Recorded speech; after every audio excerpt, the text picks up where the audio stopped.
Column neonatal sepsis. তো infection in first month of life কি বলছি, যে নিউনেটাল সেপসিস বলছি। তো কী কী কজ দেখা যায়, মোস্ট কমন কজ দেখা যায় ইন্ডিয়াতে অ্যাসিনোব্যাক্টেরিয়া, যেটা হচ্ছে ক্লেবিসেলার জন্য দেখা যায়। Most common in world wise যেটা দেখা যায় সেটা হচ্ছে ইকোলাইয়ের জন্য। মোস্ট কমন আর্লি অনসেট সেপসিসের যেটা দেখা যায় সেটা হচ্ছে গ্রুপ বি স্ট্রেপ্টোকক্কাইয়ের জন্য দেখা যায়।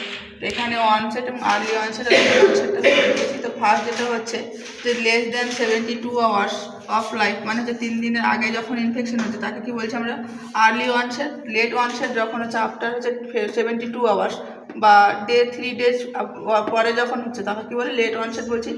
তো এখানে আর্লি অনসেটের ক্ষেত্রে কী কী কারণে দেখা যায়, সোর্স যেটা হচ্ছে ফার্স্টে দেখা যায় সেটা হচ্ছে মায়ের কাছ থেকে বাচ্চার কাছে আসে, যে মাদার টু ফিটাসে কী হচ্ছে যে কি ইনফেকশন আছে।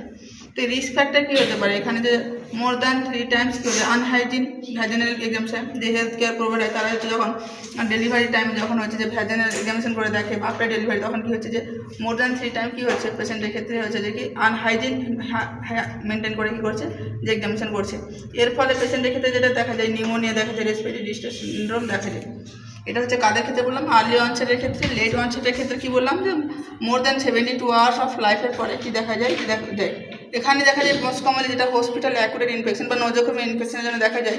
এখানে আনক্লিন হ্যান্ড দেখা যায়, যে হ্যান্ডের কে ইউজ করে যে health care provider.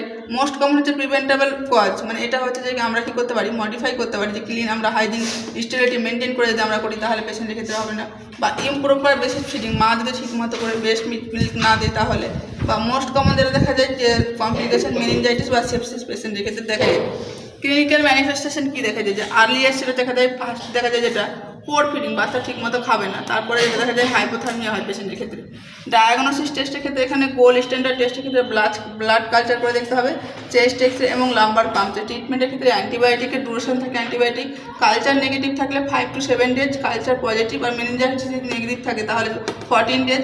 Culture positive, meningitis হচ্ছে যে পজিটিভ থাকলে 3 উইকস, আর হচ্ছে যে ভেন্ট্রিকুলোটাইটিস হলে 4 to 6 উইকস এখানে দেখা যায়। তো এটা হচ্ছে যে কি ফিজিশিয়ানরা হচ্ছে কী করে যে অ্যাকর্ডিং টু পেশেন্ট কন্ডিশন যে কী করে অ্যান্টিবায়োটিক হচ্ছে যে কি প্রেসক্রাইব করে। তো আজকে এই পর্যন্ত।